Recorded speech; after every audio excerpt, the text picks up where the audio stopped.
Bismillahirrahmanirrahim. Hello again and again, hello les fanophiles. Donc, comme l'habitude, on commence par le proverbe de l'hématologie never, never, never give up. Donc, on est arrivé au bout du sujet. On va parler dans le dernier cours concernant les hémopathies malignes de la myélome multiple. Donc, définition myélome multiple, maladie de Kahler. Comme vous voulez, c'est une hémopathie maligne de lymphoproliférative, donc caractérisée par une augmentation d'un clone des plasmocytes malins. Et les plasmocytes sont des cellules B différenciées sécrétant des IgG. Donc, la maladie, la multiple myéloma représente 2% de l'ensemble des cancers et 10% des hémopathies malignes. Occupe la troisième place après les lymphomes non-Hodgkiniens et le lymphome de Hodgkin. L'âge moyen de diagnostic chez le sujet âgé généralement plus de 60 ans. Donc, aucun facteur causal identifié. Ces contents découverts soit asymptomatiques lorsqu'un bilan biologique d'origine, soit symptomatiques évoquant devant des douleurs osseuses, des signes de Krabbe qu'on va parler tout de suite. Examen clinique, bien sûr, on trouve les douleurs osseuses en premier plan et les autres manifestations, altération d'état général, l'anémie avec l'asthénie, insuffisance rénale, syndrome de hyperviscosité, hémorragie, etc., hypercalcémie. L'examen paraclinique, on a 3 examens clés qu'il faut savoir. Parmi le premier, donc, c'est la biopsie osseomédulaire. On peut utiliser la myélogramme qui va indiquer l'infiltration plasmocytaire supérieure à 10%. Bien sûr, on ne fait pas en première intention, on fait l'hémogramme, on trouve une anémie monocytaire, l'homochrome originative, et après on fait les suites. Donc, la frottis de sang périphérique peut orienter par une globule rouge en rouleau, ce qu'on appelle rouleau, donc globule rouge en rouleau, qui va évoquer une dysglobalinémie. Donc, premièrement, biopsie osseomédulaire. Donc, biopsie osseomédulaire. Deuxièmement, on fait l'électrophorèse des protéines sériques. On trouve une hyperprotéidémie avec pic moléculaire et 3 en position gamma ou bêta. Troisièmement, radiographie standard, trouver une lésion osseuse lithique de type JO d'un poteau-pièce ou bien une lacune avec une déminéralisation osseuse. Donc, diagnostic positif.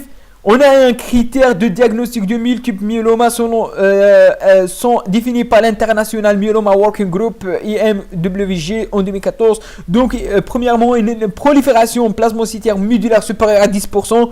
Prolifération plasmocytaire médulaire supérieure à 10%.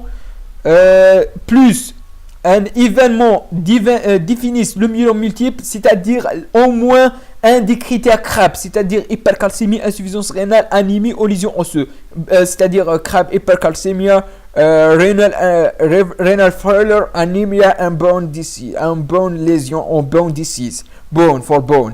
Donc Krabbe, l'un des critères du Krabbe, plus au moins un marqueur de malignité. Les protéines monoclonales sanguines urinaires, ce qu'on appelle les Ben-Jones, je pense, Ben-Jones, ce sont les chaînes les chaînes légères de Ben-Jones qui passent au niveau des urines, donc sont plus des critères obligatoires. Donc les critères de diagnostic du myélome multiple asymptomatique appelés en anglais smoldering multiple myeloma. Smoldering multiple myeloma défini par des critères biologiques mais l'absence des critères cliniques, c'est-à-dire une protéine monoclonale supérieure à 30 grammes par litre ou 3 grammes par décilitre, plus plasmocytose supérieure à 10% mais inférieure à 70%, mais l'absence des événements définissent le myélome, c'est-à-dire pas de Krabbe. Il n'y a pas de Krabbe, mais il y a des critères biologiques, donc avec un rapport de chaîne légère libre Freelette kappa sur lambda inférieur à 0,125. Donc c'est la smudging multiple myéloma qui va évoluer bien sûr vers un myéloma. C'est un myéloma seulement infraclinique qu'on appelle. Diagnostic différentiel, bien sûr, plasmocytose médulaire réactionnelle, ostéoporose, métastase et autres syndromes lymphoprolifératifs. Le MGUS. Le MGUS, c'est un pic monoclonal avec plasmocytose mais inférieur à 10%, c'est-à-dire normalement inférieur à 5%, avec l'absence de toute autre manifestation, c'est-à-dire risque, pas de Krabbe, plasmocytose inférieure à 10%, un pic monoclonal inférieur à 30%. Le risque, c'est le passage vers un myélome 2% chaque année. Donc, c'est 2%, c'est moins, c'est pas vous, mais c'est vous êtes intéressé. Donc, 2%, c'est grand quand même. Complications, infection, c'est le big killer, un multiple myélome infectieuse. C'est l'infection parce qu'on a une hypogammaglobulinémie, donc le risque infectieux surtout par les germes encapsulés tels que le pneumocoque et l'hémophilus. Complications, hématologie, anémie, etc. L'hémorragie, quand vous voulez, l'atteinte rénale par 3 mécanismes. Premièrement, par les chiens légers qu'ils ont passé sur le Ben Jones, donc peut entraîner une tubulopathie. Aussi, l'amylose qui va entraîner par cette l'amylose qui peut entraîner surtout par le type IgD, et aussi l'hypercalcémie, c'est le CRAP. Donc l'hypercalcémie aussi peut donner des atteintes rénales qui va donner l'insuffisance rénale. Complications métaboliques, hypercalcémie, complications osseuses, bien sûr les fractures, complications neurologiques, compression médulaire, hyperviscosité, etc. Donc traitement, on traite symptomatologie, on traite les douleurs par les antalgiques, on traite l'anémie par transfusion et les rétropioïtines, on traite complications infectieuse par l'antibiothérapie, on prise en charge de l'insuffisance rénale, bien sûr, besoin de dialyse, on dialyse, lutte contre l'hypercalcémie, bisphosphonates, hydratation, et utiliser les bisphosphonates, inhibiteurs de réception osseuse, l'hyperviscosité, plasmaphérèse, compression neuronale, neuronale, donc comment faire compression neuronale, on donne les corticoïdes et appelle le chirurgien pour faire un geste chirurgical de décompression.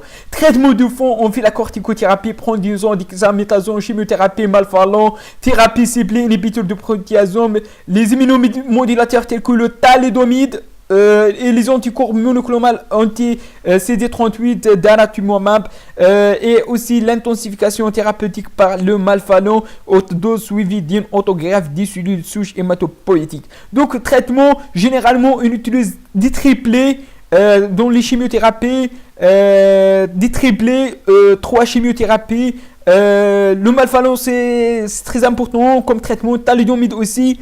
Il